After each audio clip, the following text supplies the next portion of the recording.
We have before us the opportunity to forge, for ourselves and for future generations, a new world order, a world where the rule of law and the law of the jungle governs the conduct of nations. A warlord is a leader able to exercise military, economic, and political control over a subnational territory within a sovereign state due to their ability to mobilize loyal armed forces. These armed forces, usually considered malicious, are loyal to the warlord rather than to the state regime. Warlords have existed throughout much of history, albeit in a variety of different capacities within the political, economic, and social structure of states or in governed territories. Welcome to Internet Warlords, the war for the Internet. Every day billions of people around the planet engage in a deadly war for the minds of mankind. Internet Warlords podcast is dedicated to winning the war for the Internet. Each week, we will feature the best and the worst of the Internet in our never-ending quest to end the war for the Internet. Are you ready? Buckle up, check your feelings at the door. Sensitive individuals that need to be protected from reality need go no further. Internet Warlords does not condone violence nor do we give legal advice. Any individuals featured on this broadcast are presumed innocent until proven guilty in a court of law. Well, I'm not a crook. As we do our final broadcast checks, please take this time to go to internetwarlords.com and find out how you can help support this broadcast. We have apparel and other items available at our online store. Donations are always appreciated but never expected. Please do enjoy yourself and feel free to call in at any time. Don't forget to subscribe and make sure to hit the bell icon for live notifications. Welcome to Internet Warlords. Let the war begin. Now your host, the CEO of Internet Warlords, CJ Abernathy. Together, we will make America great again. When we are successful, and we will be, we have a real chance at this new world order. And the glow from that fire can truly light the world. And so, my fellow Americans, ask not what your country can do for you. Ask what you can do for your country. That the only thing we have to fear is fear itself. What's up, everybody? It's your boy CJ, the Internet Warlord, coming to you live and loud from the great state of Meth Dakota. You know Meth Dakota, the state just south of North Dakota, that Dakota. Welcome, everybody, to another episode here of Internet Warlords podcast. And, I'll tell you what, it's been a minute since I went live. Last time I went live was with Adam Kokesh, and it was just an all-out great interview, so I'd encourage you guys to go back and listen to the podcast with Adam Kokesh. That is one of the best interviews I think I've had with an actual libertarian in a while, which leads me to where we're here tonight. I really enjoy conversations with libertarians. I think they are some of the best people in the world, and honestly, if you haven't looked into the Libertarian Party, we're a diverse crowd with differing thoughts and opinions, and yeah, sometimes it can get a little, personal at some point, but at the end of the day, I think we can all agree that we care about our friends, our families, our communities, our country, our state, and we all get involved for various reasons. But one of the people that I've really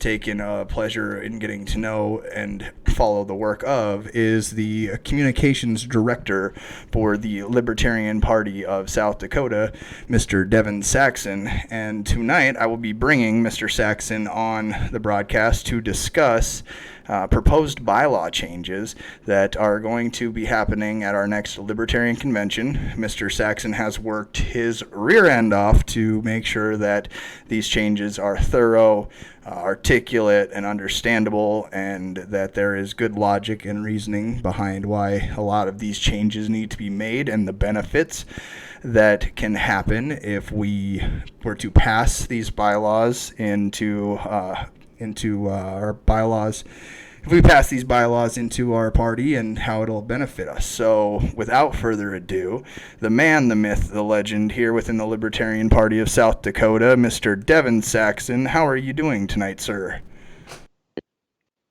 CJ, what's going on, man? It's great to be here. Just want to say awesome interview with Adam Kokesh, dude. I watched. That was amazing, man. That was great. Yeah, Adam is something else, and I'm really looking forward to the work that I can do on his campaign. And, I was actually kind of disappointed. I said I was going to do this, but then it became too much of a pressure because I'm kind of comfortable with where I'm at and how I broadcast now that I have this stream deck here. And I was like, this would be such a great interview to use this for. But then I was like, no, this is too important. Meat and potatoes. Stick to what you know.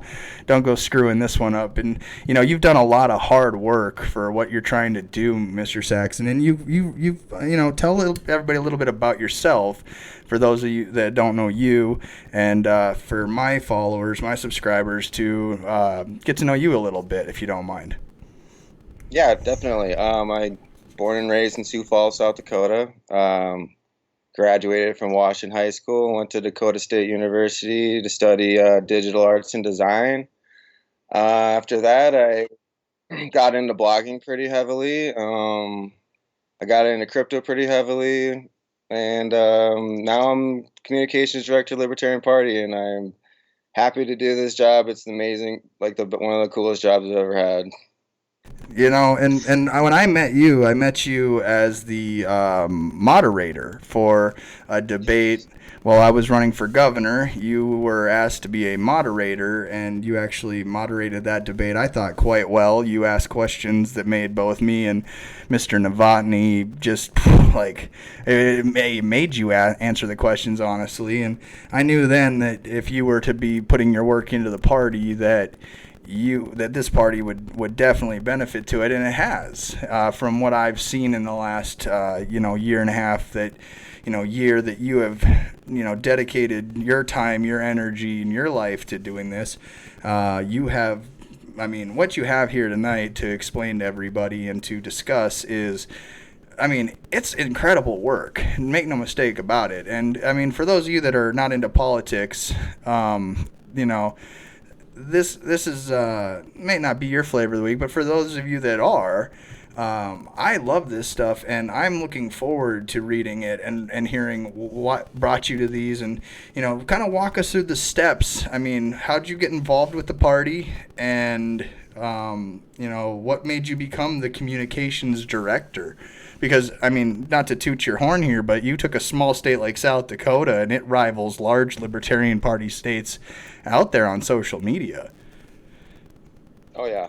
Yeah. Well, I guess I signed up for the Libertarian Party that same day. I moderated that debate between you and Steve Novotny, and the next election was like a year from that, and I thought I could bring a bunch of great changes to the Facebook platform and other social media platforms that the party uses, and just been going gung-ho ever since I got elected and trying to do the best I can.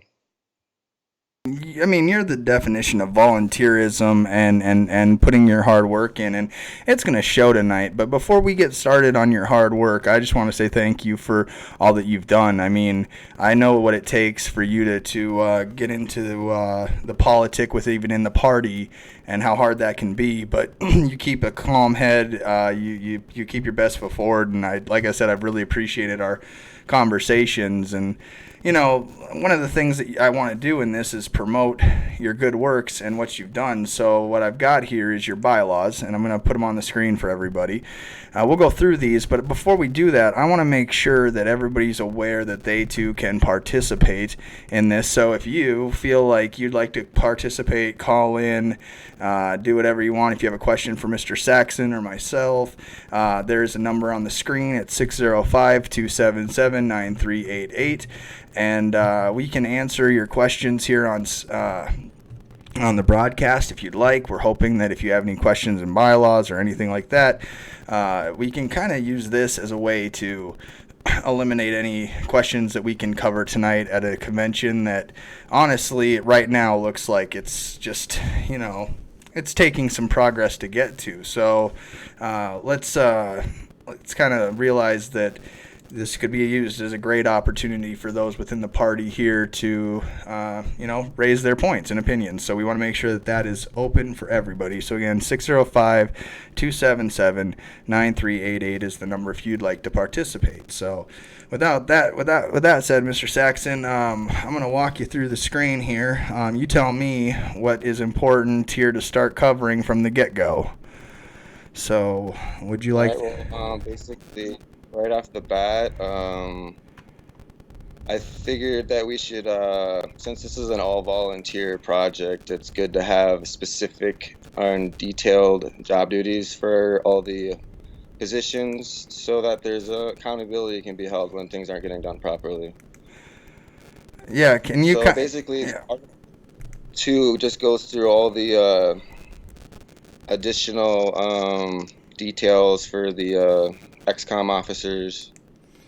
Okay, so right here, it just kind of, this is all stays the same. Article 1, Article 2 stays the same. So you're you're. Never mind. Sorry. I'm in Article 3. Sorry. So no, you're fine. Article 3 is where we're gonna start. So why don't you just go ahead and break down what you can here? And you're saying this is gonna define the roles within the party. So. Yeah. If you'd like, I can read it. Officers, members filling the position of executive committee officers, regional coordinators, and at-large must be current paid members and reside in South Dakota. The following positions shall be filled by election during the annual party meeting: chair, vice chair, membership director, treasurer, communications director, state large, and 3 regional coordinators: East River, West River, and Sioux River. So, from my understanding, go ahead. Out that the gold text on this is the language that I would like to add to the current bylaws. Okay, so. And then, you notice that there's 3 new positions that I'm trying to push forward. They're called regional coordinators, and they would basically be a West River regional coordinator, an East River regional coordinator, and a Sioux River regional coordinator, which would cover the southeast section of the state. And with they're going to help focus on just their region, help build county affiliates up, help candidates petition, help just basically just be like a focal point to like their region, and being able to, so we can build the party in sync. Right. It takes obviously a lot of people volunteering. It takes a lot of people volunteering their time, their energy, their effort, and their treasure to the party in order to make anything happen. So, I mean, I get that. I just kind of had a technical difficulty here. So, I'm still okay. So there we go. I don't know why it did that, but all right. So really, what you're trying to do is define the roles of the party here, and so you start by giving every every position on the committee here responsibilities. So, for example, here you'd like to add the chair shall conduct all statewide meetings. Or the stair. That because I'm going to give the regional coordinators a lot of flexibility to, because like you said, it takes a lot of volunteers to help candidates and that. So we're not expecting a regional coordinator to do this by themselves. What we want is to have every region to have their own executive committee, essentially, when we call that a regional committee. And then they would be able to form their own team to help them out. Right. Yeah, absolutely. So we changed that to statewide meetings because we want the regional coordinators to have like full autonomy to conduct their own meetings in their own regions. Correct. And that's obviously the libertarian thing. Localize your government, localize your party as much as possible. And that I agree. So really here, the proposed add-on for the chair position, the chair will appoint him or herself, the vice chair, the secretary, and the treasurer to appoint regional committee for purposes of collecting donations made to the party at regional meetings. Chairs shall be responsible for monitoring activity in the state legislature, communicating with that body, developing legislation or legislative issues, orientated committees, including the appointment of any committee chairs, and working with other organizations on areas of mutual concern regarding legislation proposals, public referendums, and constitutional amendments. Chair may establish and manage a convention committee, including the appointment of any committee chairs to assist in the organizing of convention functions. So I like how you've defined the power, the role of the chair in this, Mr. Saxon. It's almost like you're saying that we understand it's a big plate, but we don't want you to get overwhelmed in it, so that you can't make excuses in any area of your job, because your job is defined strictly to the bylaws. And so I really do like that proposal, and it's well defined. It doesn't give broad sweeping power to some executive at the top of a political party. No. Right. So of course I love this. It allows I think we should have some more leadership with the party as far as getting our own Libertarian Party sponsored proposals that we can petition for, like the New Approach petition, which I helped petition for, as well as the South Dakotans for better marijuana laws, which was the recreational petition. I feel like it'd be good for the party if we would sponsor our own referendums and constitutional amendments and just petition and just override the legislators, since they don't do anything anyways.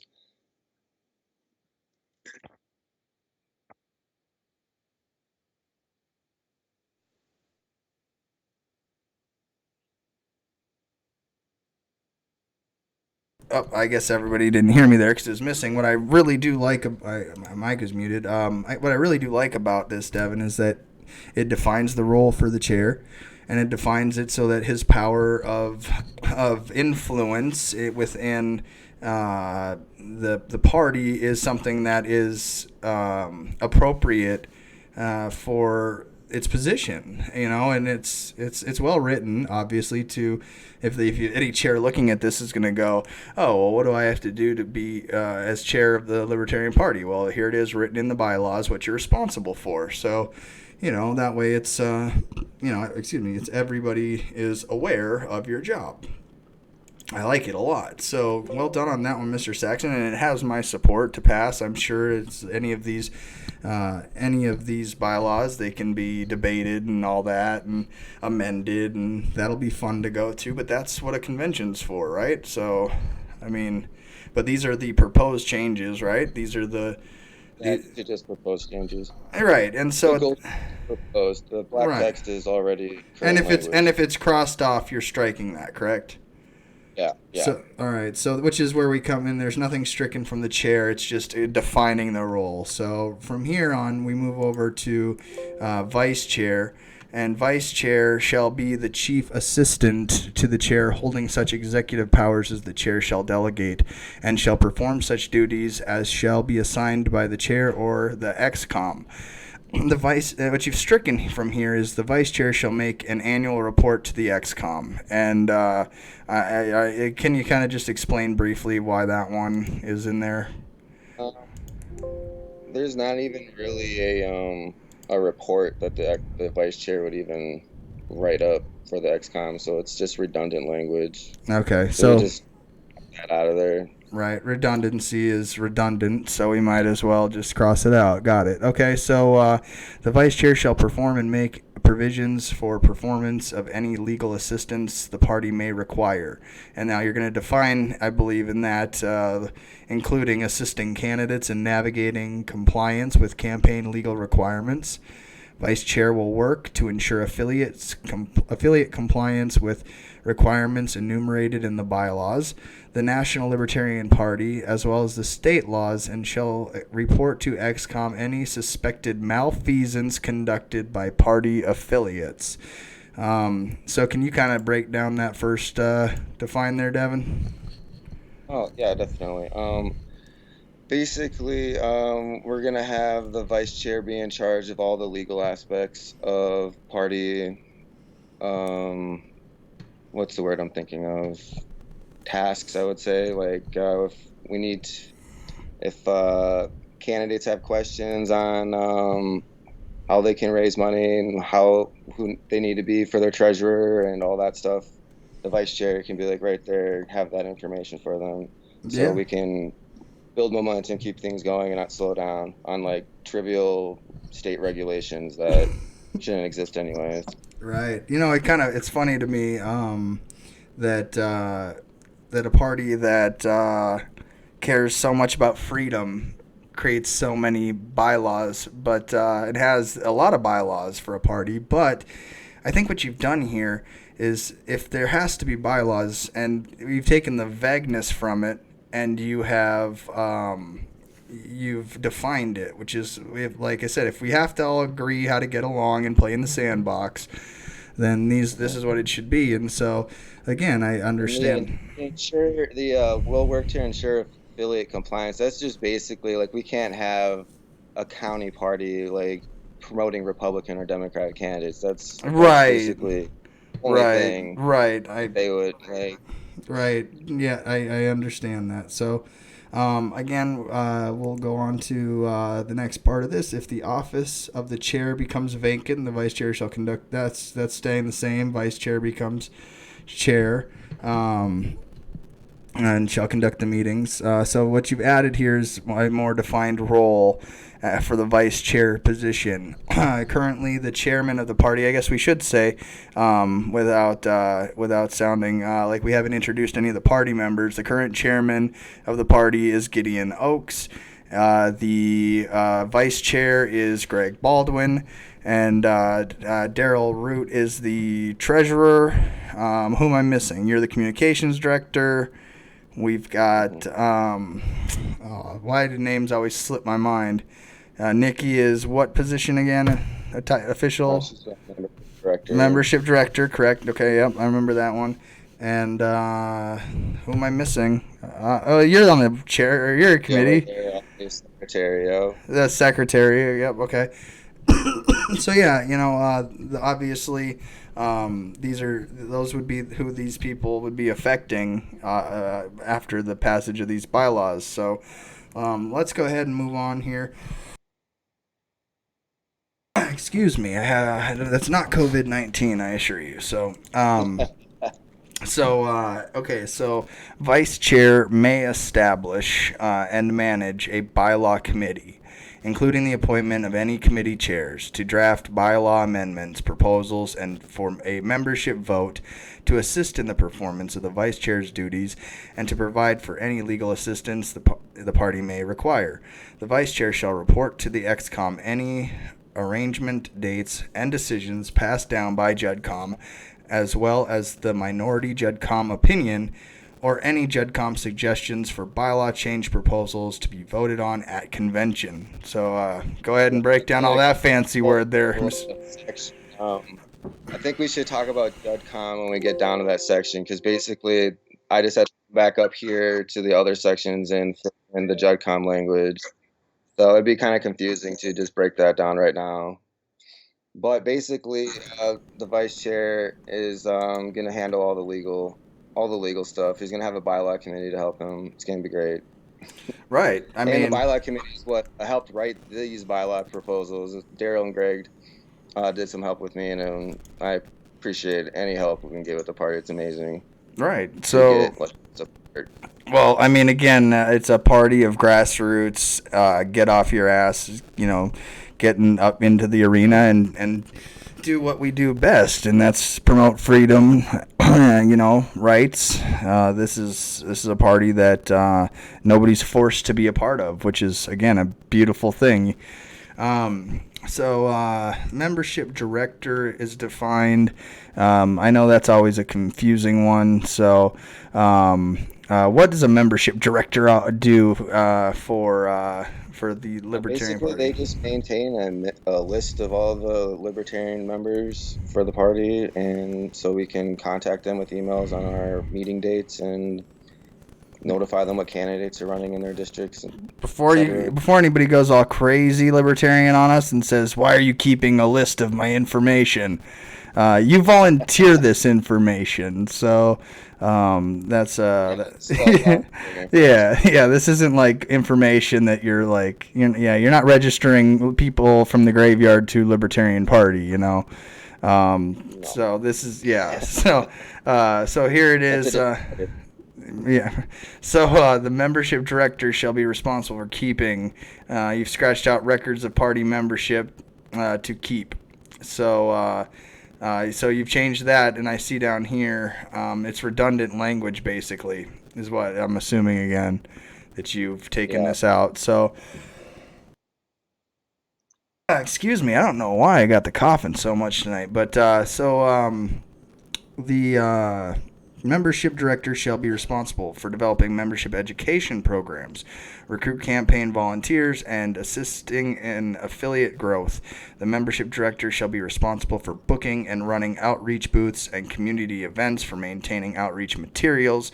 The membership director may establish and manage a membership committee, including the appointment of any committee chairs to perform these and other membership functions. You know what I really enjoy about these bylaw changes is that not only does it define the roles, but it also gives those members of the committee a direction to go. Yeah.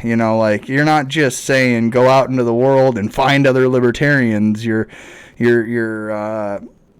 actually giving them a defined direction to go. It's awesome. So, is there anything that you need to break down past that defined role, or? I think that's pretty self-explanatory. I don't know if you have any questions. I mean, basically, again, it's just like we're gonna have the membership director in charge of running all the booths. We usually get booths in all the fairs. You can meet libertarian candidates for office, and we're just gonna define somebody specifically to have the buck stopping at their desk as far as maintaining like pamphlets for the Libertarian Party to hand out at booths and all that kind of good stuff. Right.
Yeah, basically, what that is just some more ideas, just to expand this position more than just collecting a membership fees.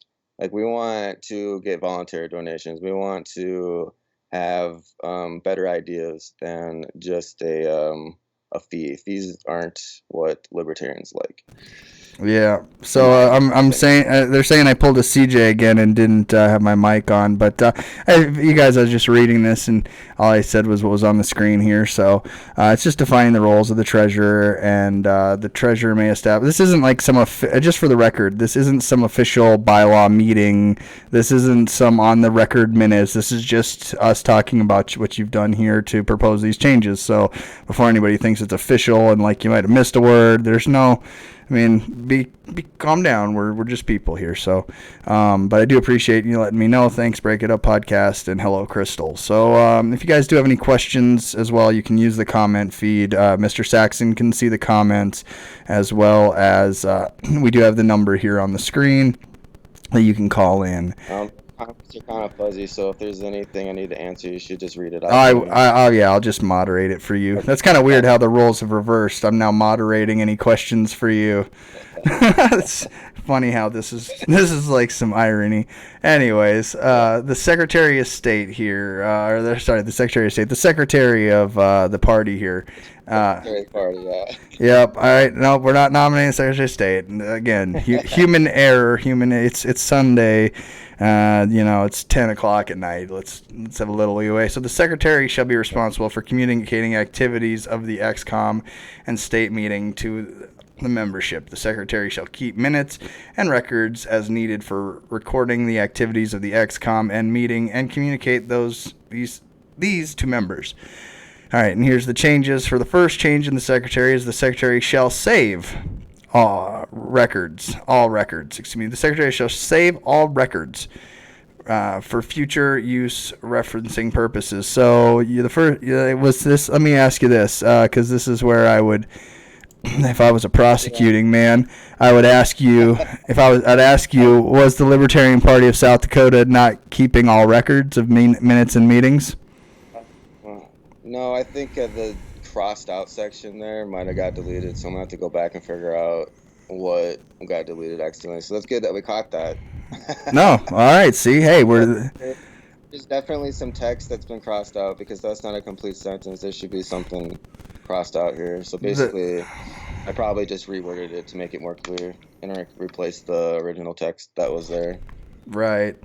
I mean, again, it just, that raised that question. So, I mean, does that uncover any not recording minutes and meetings? And I don't know, would that be like secret meetings? Like, I mean, are we in the Soviet Union here? I mean, at the end of the day, Mr. Saxon, let's jump down to the next part of here, and I'm glad we could catch that.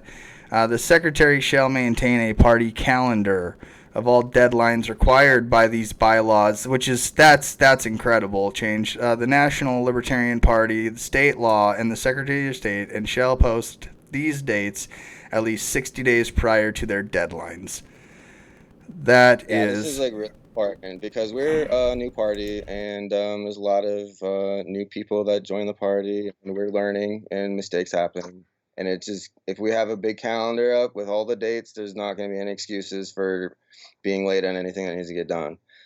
And it's not a defined role currently, and the Secretary is the perfect position to assume that responsibility.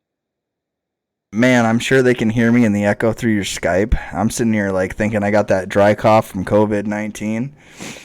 Oh, geez Louise, it might be here. So, so yeah, I like that because what it definitely tells you is okay, let's say we have a convention in 60 days. Well, you better make sure everybody knows. If we have a deadline for candidates, that, if we have a deadline for bylaws to be able to vote on bylaws at convention, if it's important to you to vote on bylaws at convention, here's your 60-day warning before that deadline, and you can't vote on bylaws, Yeah, deadline is important in politics, so it's important to have a... No, people have literally died because of the deadline in politics. So, I mean, we got to be careful with the words deadline in politics. Because, I mean, breadline's a real thing too, Mr. Saxon. So, all right, I like that one, though. That's a great, well-defined role. And it tells the Secretary, like, hey, if you didn't tell everybody there's a convention and nobody showed up, well, we got a problem here. But then that's obviously not going to happen. But all right, so the next one's Communications Director. And what we've got here is the Communications Director shall act as central administrator on behalf of the Libertarian Party of South Dakota for all media requests, social media posts, television, radio appearances, live events, and interview requests. And you've strucken out he or she will also be, that's redundant. This includes helping to write articles, news, and announcements via official party websites, and organizing events of all types. The Communications Director reports to the state chair. The Communications Director may establish and manage a communications committee, including the appointment of any committee chairs to perform these and other communications functions. So this is actually your role. So kind of break down. It doesn't really change too much.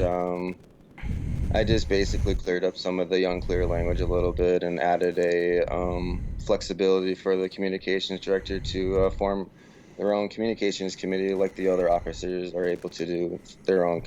Yeah, right. committees for their own It just positions, makes yeah. this. You feel how this just makes this more of a less power at top, more power within your position, more power within your region and your county, and it makes your county politics even more important. So that's what this does. I really enjoyed, like I said, reading through all this because it just makes you realize that by having these defined roles, nobody has an excuse anymore. So one thing that you've added to the new changes here is regional Yeah, coordinators. it's probably one of the biggest changes that I would like to get done is the regional coordinator position. And yeah, did you have a question or anything? I think I interrupted you. I for a want you to second know. there. I want you to know. Break It Up podcast says that you're their hero. I don't know if you Thank know you, appreciate Break It Up podcast, but they love you. So, all right. So let's get into the meat and potatoes of what's so important here. So, the regional coordinators shall conduct quarterly gatherings, meetings, booth, volunteer work, outreach with members of the Libertarian Party of South Dakota within their designated region. The regional coordinators shall assist in recruiting legislative candidates, shall organize petitioning teams to assist Libertarian candidates in achieving ballot access within their designated region. The regional coordinators shall gather names, addresses, and emails from Libertarian members within their region, relay that connected data to the membership director, and assist LPSD members in organizing county party and other affiliates of LPSD within their designated region. Regional coordinators are recommended to organize a regional committee in assistance in their responsibilities.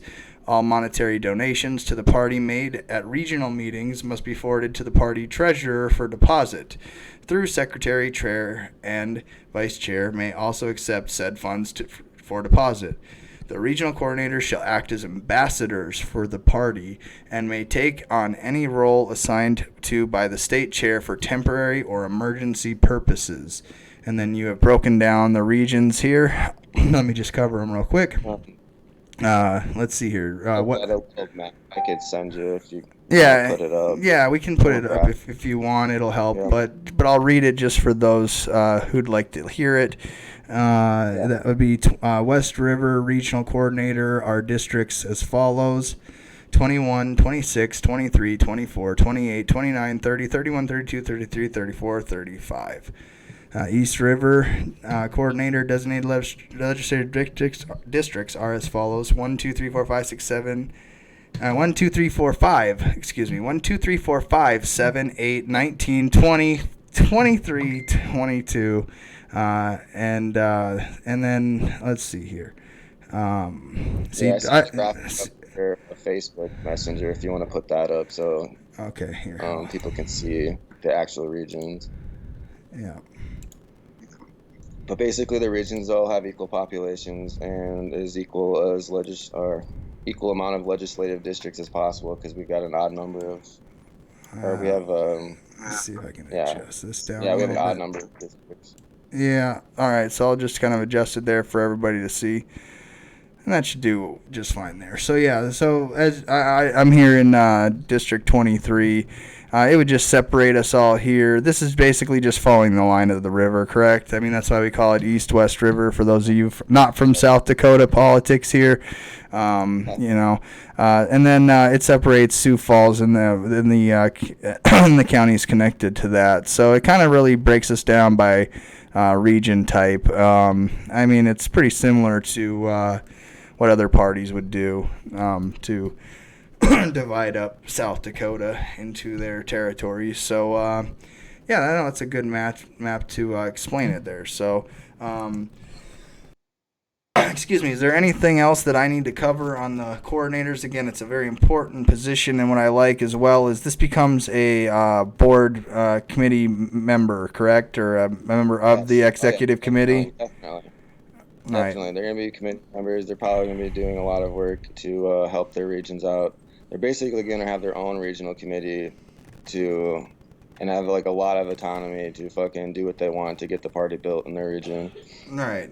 And then The only regulation is like a state regulation regarding collecting funds, which would have to be either the treasurer, the secretary, the chair, or the vice chair. But, you go back up to the chair, they would designate whoever lives closest to every region to be that regional committee's treasurer, so they can collect the funds. okay, That yeah, makes sense. it starts to piece together for sure, and you can see the puzzle. Okay, so yeah, I mean that's pretty awesome that we would be adding. It's kind of separating that out. So again, I want to remind everybody, you don't just have to watch. We are live. You can participate. The phone number is on the screen, so everybody does know they have a chance. And again, this isn't like some huge major event, but if you have a thought or a question or a comment for Mr. Saxon or myself or anything about the bylaw changes here, or you just have a question or you just want to call and say hello, either way, feel free to join. Let's see here. The next change that you have is pretty large changes here to the state at large. Yeah. I'm in a long wind to read this, or would you like to start just breaking these down? Committee here, I think. Say again? Basically, my plan is anyways, is to form a judicial committee which would inherit all the powers regarding bylaw interpretation. So if there's a disagreement between anybody on decisions that were made, they can just go to the judicial committee. And that would be made up of the 3 at-large members. So they would be removed from the executive committee and put on their own separate committee called JudCom. JudCom right now. Okay, so that sorry, I keep having mouse issues. So as of right now, there is no way for a Libertarian member within the party to air or redress a grievance. Is kind of where I'm getting, and actually to be able to be heard in that. So what this kind of does is define more or less along the lines of how to handle challenges of anybody accused of malfeasance or dereliction of duty within their position on the committees, so again, it's any bylaw or any bylaw interpretation. So, for example, if we needed an interpretation on, let's say, what we just recently passed here in the last meeting, then JudCom would be able to give a further detailed explanation. Yeah. Or if there's a controversy in it, they're kind of like it's essentially, and I'm basically they settle disputes. They're gonna settle disputes quickly, and it's not. So let me ask you this: is this the Libertarian Party of South Dakota's version of the Supreme Court? Yes, exactly. All right, that's a good way to put it. So it's the South Dakota Libertarian Party's version of the Supreme Court and the responsibilities that are maintained within the Supreme Court. And like I said, we are going to read over all of these. But before I get into the JudCom, a lot of people would think that this might be why would you, okay, I've been trying to figure out how I was going to word this for a minute here. So if, let's say, the chair or the vice chair or the secretary were found to be in violation of whatever bylaw it may be, it would not be within their interest I would hope that they would realize that this is not about any individual. This is about being able to settle disputes equitably within the party. And this isn't something where it's used unless it is absolutely necessary. Well, is it necessary? Absolutely, because as of right now, the only way to settle a dispute is to beg the chair or somebody within the committees to take up an issue. Or if you witness somebody that's violating a bylaw, there's no way for your average everyday member to raise that. So I think what this does is this empowers every member of the party that every member of the party can hold accountable their party affiliates, their party party members, their chairs, their vice chairs, everybody. Every committee has accountability to every member, and that's what this does. It empowers the at-large members to conduct that redressive grievance within our own party and to settle those disputes. So again, if you'd like, I can read through this real quick. So it's up to you. Yes, no, maybe so. Yeah. All right. Go for it. All right, here we go. So that way there's no confusion. The state at large acts as the mediator in disputes between any party members and the XCOM and must remain independent of the XCOM nor removed from office by XCOM. You've taken out these lines from their responsibilities. At-large members may not take any role assigned by the XCOM. Originally, yeah, that not should. All right, let's see. Like, this is the original text. Oh, you can change this live on the screen with us right now. Well, yeah, My good lord. This is supposed to be the original text. It just crossed out, and then I must have just added a few words, and I decided that I didn't even want the whole line there. You are. But yeah, there we go. I fixed it. You can live edit this right now in front of all of us. That's incredible. I love it.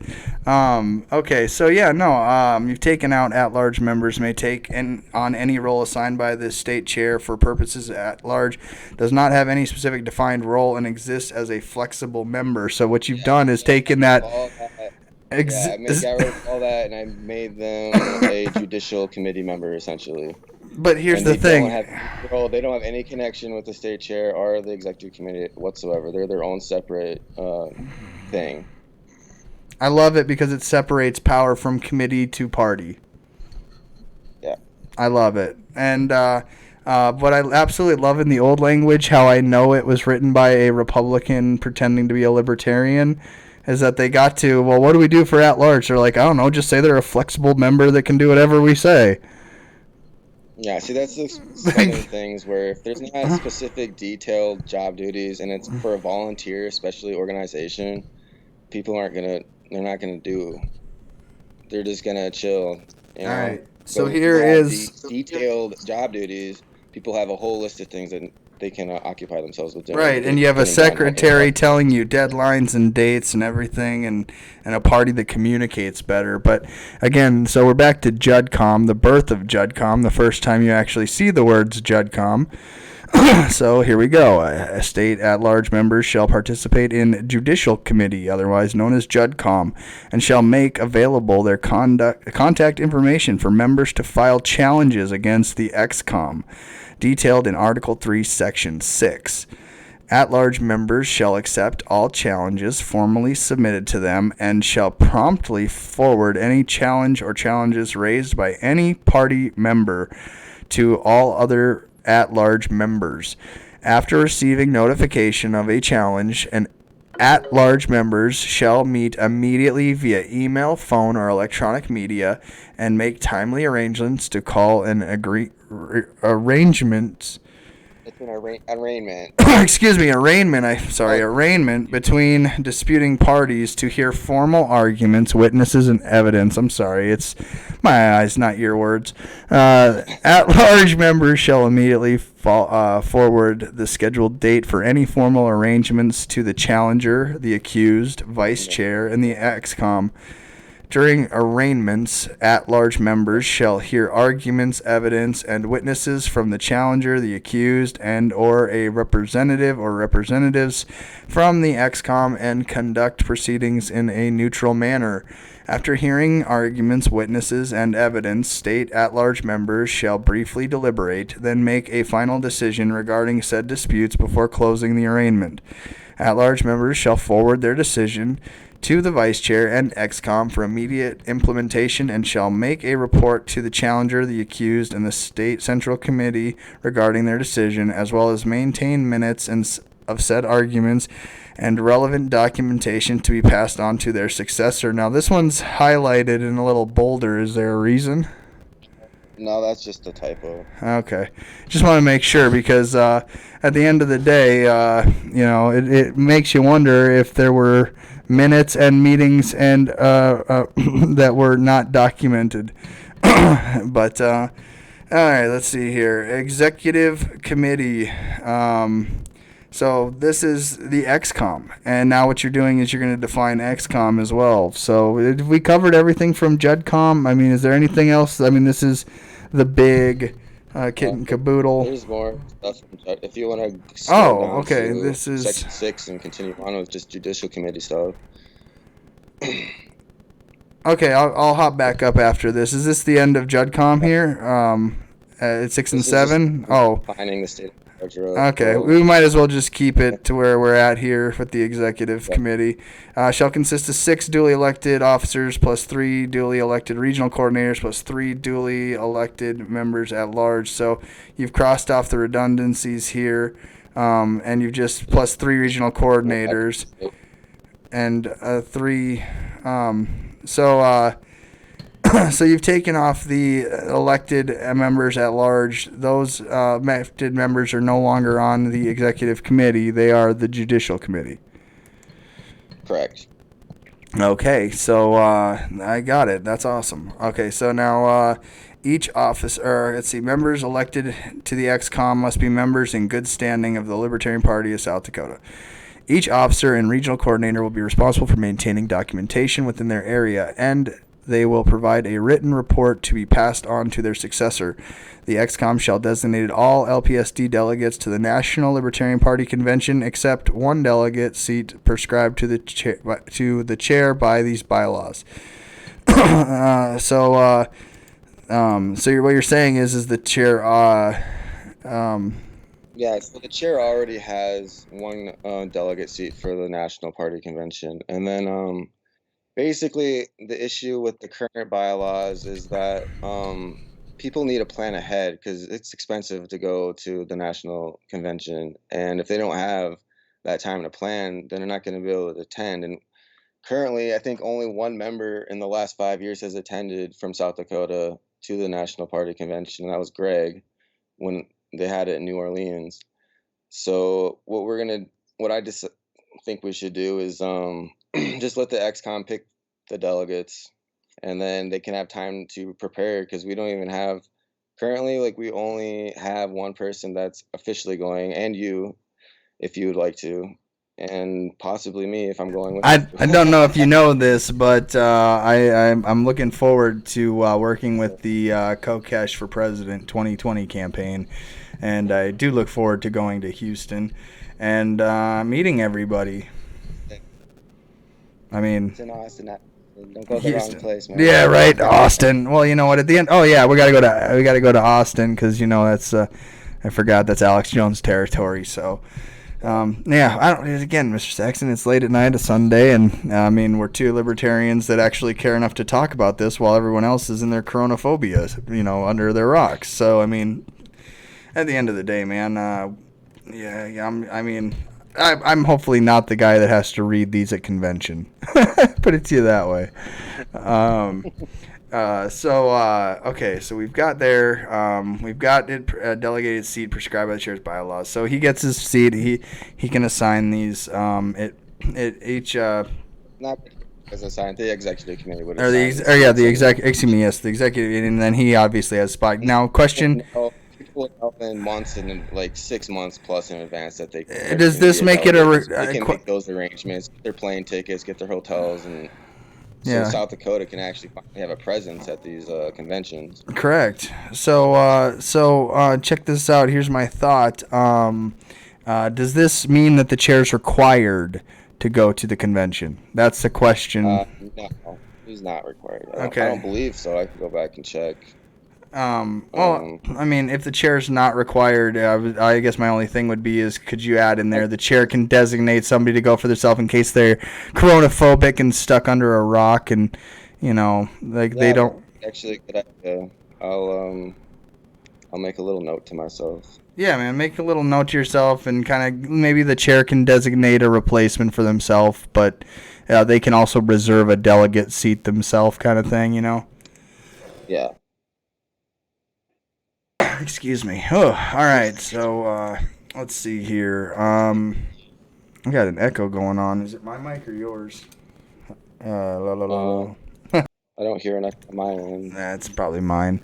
So let's see here. The next one would be regional committees. Regional committees may select an appropriate name and shall submit a proposal including bylaws to XCOM. So regional committee, this is going to break down your regional coordinators positions, correct? Yeah. Is this still within JudCom? Is this still within JudCom Talk then? Or is this outside of JudCom Talk? It's a different section. This is section 4. Okay. JudCom's in section Yeah, I 6. see that. Okay, so just real quick to cover the last thing, regional committees. A regional committee is recognized by the party upon approval of the proposal by their regional coordinator and one other officer of the XCOM. Regional committees must report to their regional coordinator. All members must be paid members of the LPSD. The treasurer of each regional committee, who shall report to the party treasurer of the XCOM on a regular basis, must be appointed by the chair of the XCOM. All monetary donations to the party organized by regional committees must be forwarded to the party treasurer for deposit through the chair, vice chair. Also maybe accept said funds for deposit. Does that sentence become redundant because it's already stated in its original creation? No, it's just to make it clear, because if the state regulations are pretty picky on who can collect donations. Okay. So we just want to make sure that we don't violate any state laws. No matter where they read, they're going to hear who can get it. Clear, and there's nobody can say that they didn't know. Correct. All right. So the last part here is regional committees will regional committees will continue to be recognized unless dissolved by their regional coordinator in writing to the XCOM or until the end of the regional coordinator's term. And that makes sense there. I think it's self-explanatory. So you haven't touched Section 5, standing and ad hoc committees. So we'll move right on to, again, your bread and butter, your wheelhouse, the JudCom. So we're going to break down the Supreme Court of the LPSD here. The Judicial Committee, JudCom, shall consist of 3 state at-large members. Members elected to the Judicial Committee must be members in good standing of the LPSD. Newly elected members of the Judicial Committee shall be subject to a 14-day preparatory period prior to first ruling.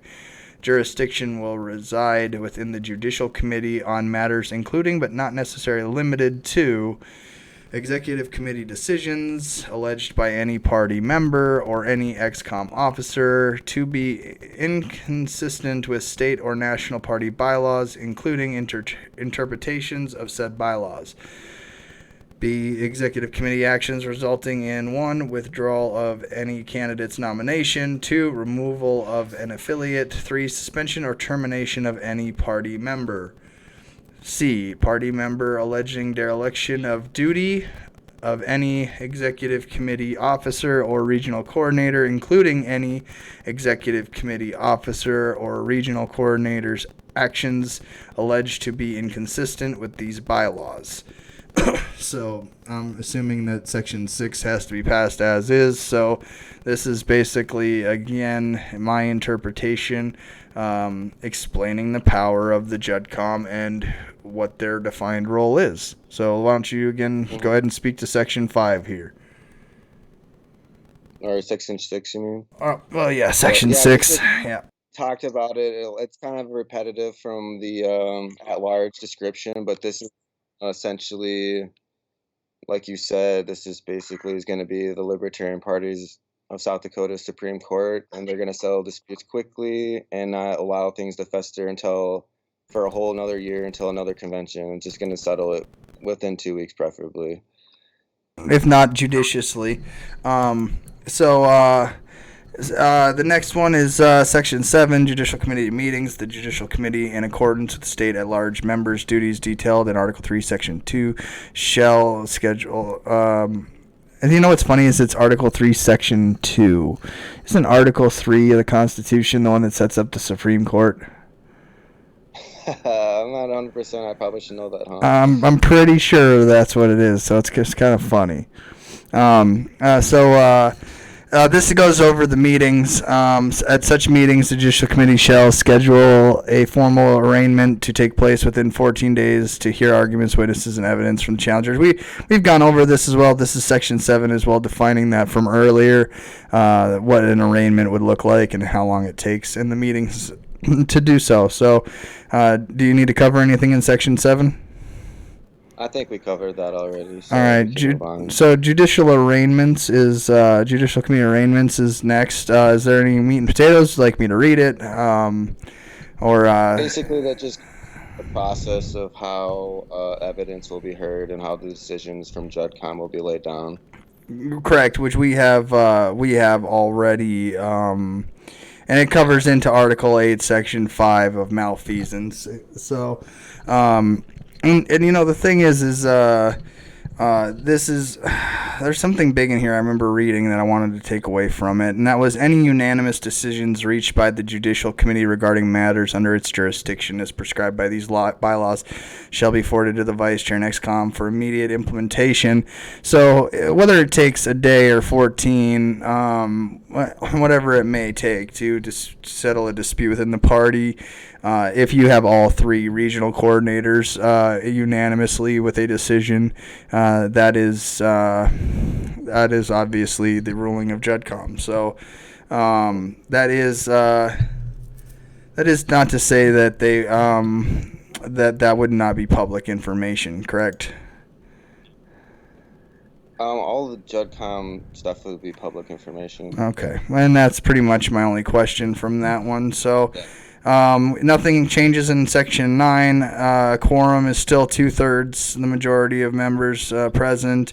Let's see here. You've added for voting. For voting rules regarding the Judicial Committee refer to Article 3, Section 8. So you've just inserted JudCom into Section 11, which gives them the power of vote. And then term of office, it adds regional coordinators, and then it adds a term is shortened, lengthened due to immediate commission by approval of XCOM convention, or fulfill the remainder of predecessor's term. So all you're doing is making sure that how long it's your term limit, basically. Yeah, it's just term limit. It just clears up that language a little bit. We like term limits. We want to make our impact, and then we want to go leave you alone. You know. That's you know, and that's what you've done a lot here. So we've got conventions and meetings. Nothing has changed in Article 4. Article 5 is nominations and elections. So you changed nothing in Section 1 for eligibility. Nothing Section 2 nominations and elections. You do change something in political elections and endorsements of political office seekers. Basically, we had an issue with the Secretary of State interpreting our bylaws, and they weren't certain on whether or not you could petition for a primary. So we just made it more clear to let them know that yes, you can petition for a primary as Libertarian candidate. Because they assume that we did everything at convention. That's not the case. Like you can petition, you can get your signatures and have a primary election and not go to the convention at all and still be on the ballot. Which, again, if you're a libertarian and you don't want to associate with the Libertarian Party, it's kind of questionable. But at the end of the day, we can't force you to interact with the party, even if you are a libertarian. Because remember, as Larry Sharp would say, you can be as conservative as you want or as liberal as you want. You just can't force anybody to be the same as you. So I might have paraphrased that a second there. But point being that you can't even force people to even participate with your own party. So... you know, but yeah, no, I like how that defines that. So nominating petitions are on here. So we've got nominating petitions for primary elections. Candidates seeking public office who are intending to participate in a primary election shall file a nominating petition pursuant to South Dakota Codified Law 12-6-4, and that's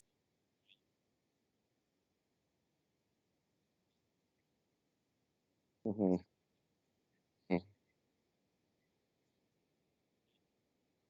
Yeah.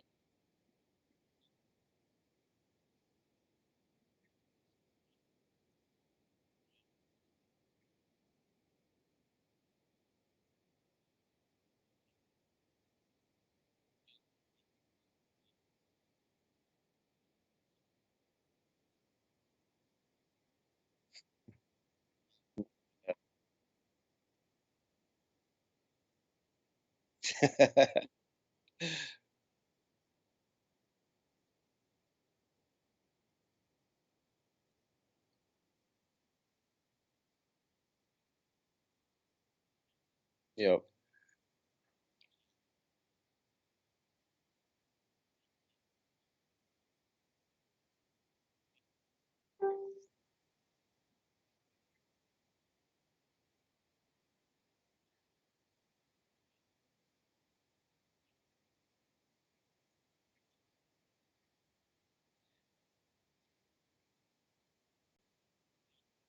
Yeah.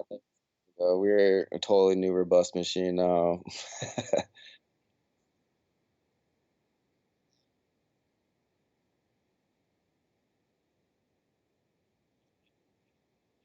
Yeah, basically what this is oh, sorry, I interrupted you. No, because of the position here.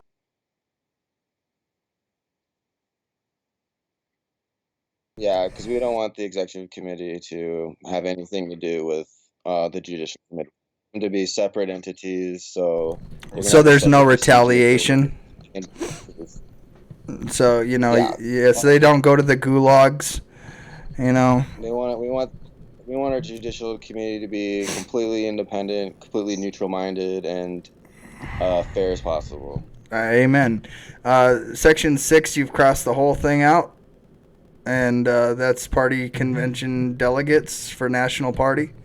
Is that because you? Because it's like if you gotta wait till our state convention to appoint a national party delegate, like our state convention might be just 1 month before the national convention. It might even be like a couple weeks before it. So it's like that gives people like literally no time to even plan and prepare, and it shows because, like I said, in the last 5 years, only one person in South Dakota has represented South Dakota as a delegate at the national convention. Well, how many? We get 5, right? So let's. So like, I really want to get all 5 of those delegate positions filled. Hello. Every year that there's convention.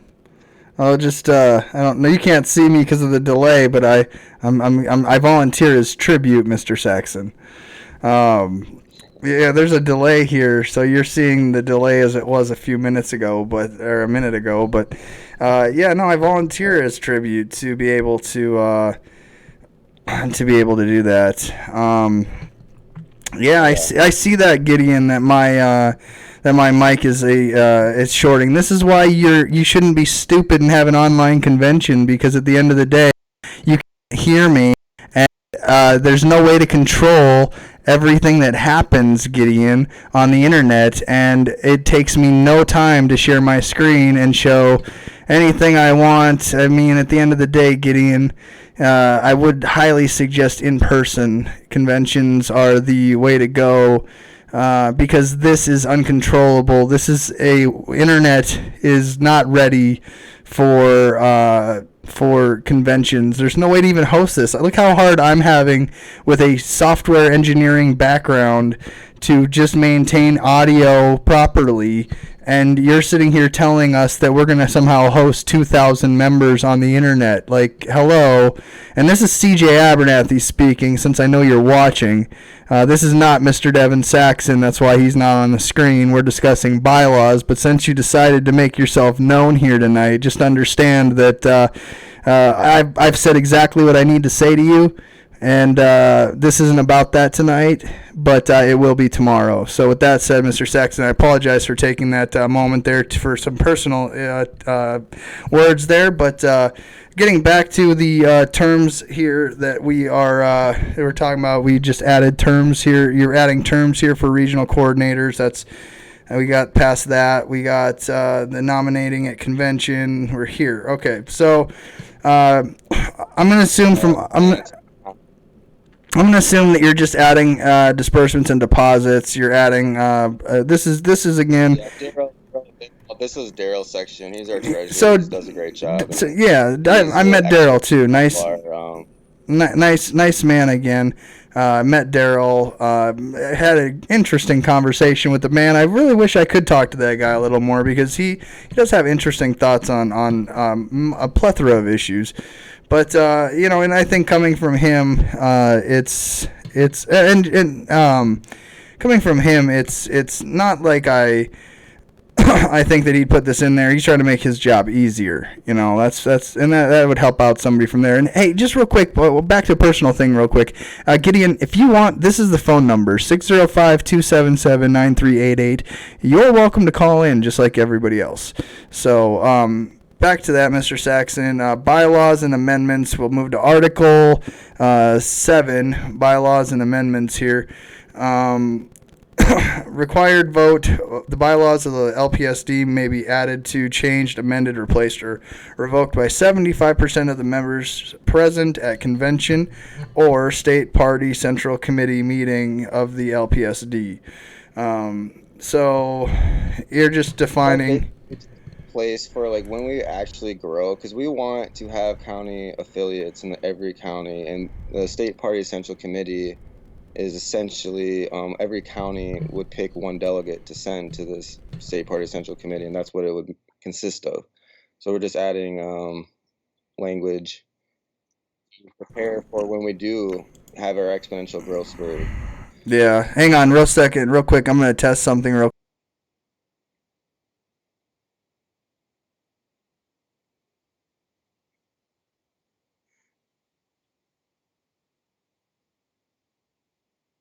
So at the end of the day, man, I really do want you to know, Gideon, if you are listening, you can call. We would love to hear from the chairman of the party we're discussing, and hear your thoughts on anything you've heard from the proposed change bylaws in regards to that. So again, while it might be personal between myself and you, it's not personal when it comes to bylaws. Legislative districts bylaws in Article 3, Section 2 regarding the appointments of legislative districts to East and West River and the Sioux River regional coordinators may be amended by the XCOM in any event that the borders of legislative districts change by law, which it rarely will ever happen. A consensus. Well, like every 10 years when they gerrymander the districts change. Oh. So basically, this language basically gives the executive committee the flexibility, like essentially just to change the region for the regional coordinators, like if something were to happen, as in like in 10 years from now, because we do the census and then they change the legislative districts up, and then so it's basically something that would hardly ever come out. Right, yeah, and just what it does that we don't have nothing there. Right, so let's say a consensus is reached between regional coordinators to give or swap legislative districts under their representation, which retains balance to the 3 prescribed regions. A notice of additions, changes, amendments, replacements, and revocations in Article 3, Section 2 regarding the reappointment of legislative districts to West River, East River, and Sioux River regional coordinators shall be made available to members residing in the reappointed legislative districts. So what you're saying is let's say if let's say one of the county affiliates says, hey, we want to participate in this regional this regional section, they would present that, and that's what that does. Yeah. And then let's see. I mean, it'd kind of be hard to make the argument that East River counties and then bordering Montana should be in the Sioux River regional area. But I mean, we'd probably hear out bordering areas, right? Is what you're saying? Yeah, bordering areas is basically what that's covering. And then let's see here. In the event that reappointment of legislative districts is required by these bylaws, a request by XCOM shall constitute an emergency action, and the XCOM shall be an emergency meeting of the State Party Central Committee to require approval of amendments to Article 3, Section 2 in accordance with Article 8, Section 3. So anything... That basically just gives the XCOM, so because usually you have to have 2 weeks notice to change any bylaws, and you have to call a full membership meeting. But if we add State Central Party Committee meeting to Article 7, Section 1, then we can have a emergency meeting called between all the county affiliates to approve the change of the legislative districts. That sounds like but this is like the boring section of the stuff anyway, this is so. I'm awake. I promise. I'm a promise. Hey, if we do have some reason, for some unknown, really dumb, honest reason, if we do have and only have the option for an online convention, and it's for legitimate, honest, and necessary reasons as prescribed by the bylaws, then, I want you to really take note of how many technical issues I've had running this one podcast as one person, and you're going to try to say that a convention online won't be botched. At the end of the day, feel free to light it up, Mr. Saxon. I wish I could. But let's see here. The chair would like to say, loving every word of Devin's proposed changes so far. I love that it distributes responsibilities and makes it much less top-heavy. My compliments, gratitude to Devin for his and the committee's work. So he wanted you to... Thank you. Yeah. Yeah, so, and again, you have put in a ton of work. The rest of it, see here, you're adding again a regional committee to the municipality, precinct, and state committees. So that's pretty much it for as far as the changes go for your proposed changes. And it was, it did take a pretty decent amount of time to go through. I mean, I probably didn't cover it to the full meat and potatoes it could have been, and it will be at the convention when you have X amount of voices all trying to state their piece, to have their voice be heard, to participate in their convention. It's not the XCOM's convention, it's the party's convention. And we've kept this pretty strict to the bylaws, but moving forward for the party, Devin, we have a meeting tomorrow night that we can put out here just for all those that might be watching this till the end here. There's a meeting tomorrow night. We're going to be discussing, Tomorrow morning. or tomorrow, wait, not tomorrow morning. I'm sorry. It's a little late here. Don't quote me on this. Let me actually look on the actual page itself here. I can pull up the LPSD real quick and just get that. I don't know why I didn't even have it up already, but... tomorrow at 12 Central Time, 11 Mountain Time. A.M. 11 a.m. Mountain Time, 12 p.m. Central Time. Okay, yeah, and just for those of everybody that that's there. If you want to call number, and the link to the meeting is pinned on top of the Libertarian Party of South Dakota Facebook page. Right, and the thing is like I could see, I do want to kind of touch base on this, not in a way that's gonna be what's the word I'm looking for. I don't want to be confrontational here at the moment. I just want to kind of be honest and real at a moment here that, for those of you out there that are experiencing coronaphobia and are afraid to go outside, and you hear the government tell you to stay home and you do so, that's your choice. And as a party of choice, as a party of the individual vote matters, I think we should provide everybody within our party the opportunity to participate to their fullest capability, to include an in-person convention. And if Gideon's watching, I really hope that you would primarily put the physical convention still in place and allow for participation through an online method as well here, because you're then allowing everybody to perform to their fullest extent. And I know I'm speaking for myself. I'm not speaking for Mr. Saxon here. You can provide for social distancing. You can provide for many other things. But one of the things that I just really wanted to say is that a convention in person means more to people than what an online convention would be. This sitting at this computer to me doesn't feel like libertarianism. It feels like I'm phoning it in. This doesn't feel like I'm participating to my fullest potential. It feels like I'm doing what I can do on any day of the week and sit at my computer. What a convention provides is in person meeting, seeing mannerisms, feeling a connection with candidates, and believe it or not, a handshake does still matter in South Dakota.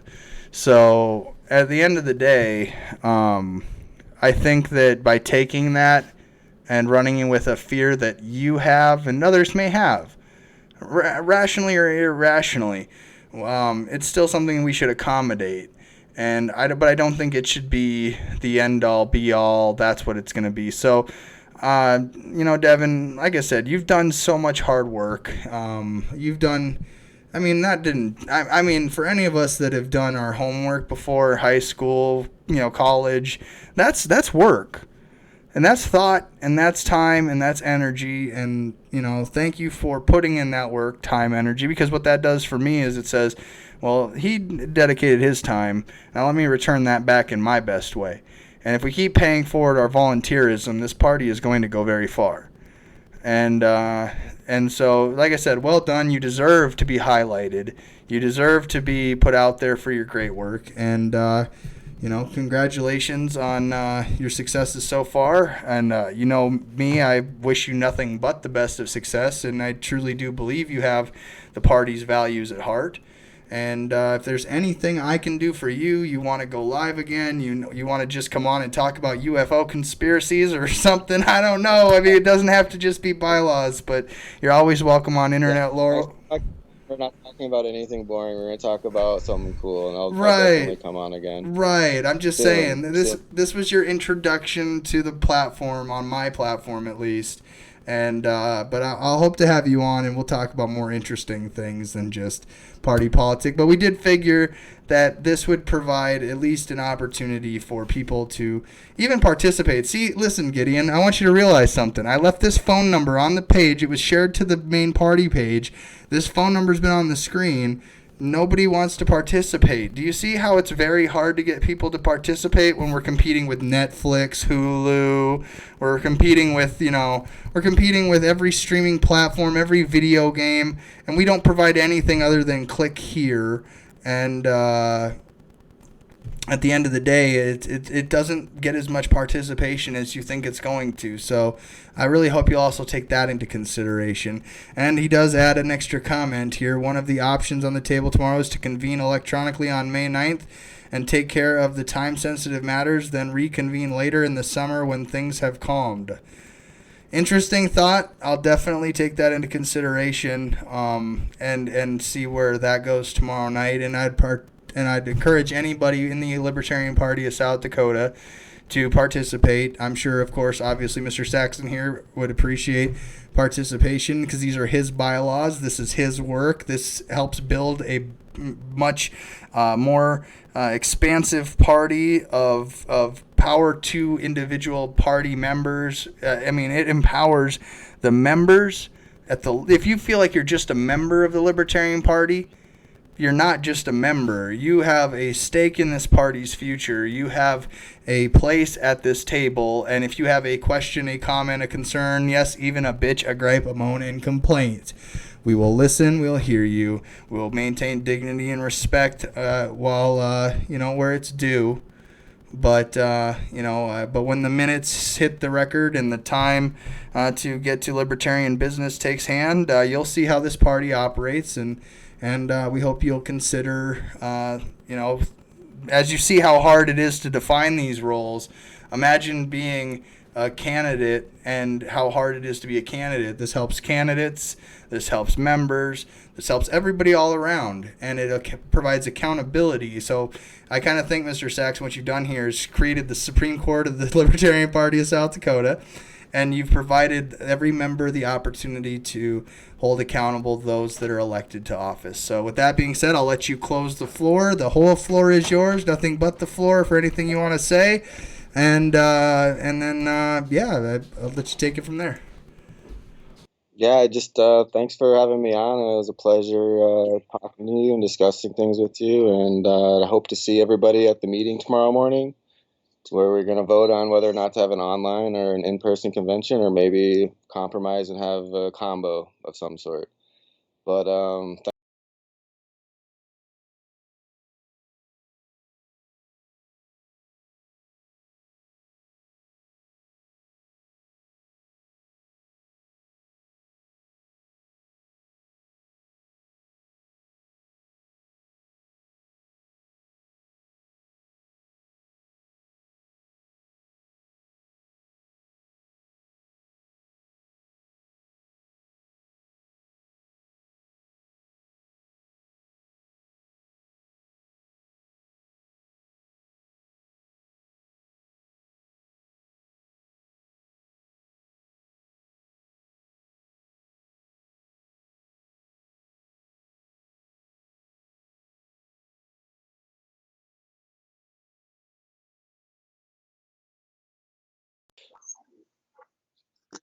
Now, can you hear me now? I got Gideon, Yeah, are you paying attention, Gideon, how hard this is if just one thing goes wrong?